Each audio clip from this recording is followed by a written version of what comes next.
挑戰30日學識剪接，今日要學嘅係定格人物介紹。首先打開 CapCut，揀條你中意嘅片。當條片走到中間，你覺得最靚最型嘅地方，揀選定格，將定格嗰 part 複製多一份，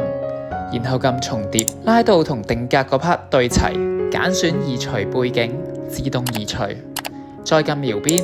揀翻你中意嘅描邊，不透明度揀選 100%， 出翻去揀翻定格嗰度，揀特效、影片特效，再揀選模糊。之後要做翻個簡單嘅放大效果，揀選翻移除背景個素材，喺開頭打翻個關鍵幀，再喺過0.02秒做翻個放大嘅效果，同埋移向右邊，咁關鍵幀就會自動打上。之後出翻去揀文字，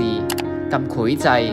揀選筆畫，大小揀翻100，塗鴉個畫面，將個時間長度對齊定格時間，之後揀選動畫順序入場，打翻你想寫嘅人物介紹，動畫揀翻簡單畫入。咁樣人物定格介紹就搞掂啦。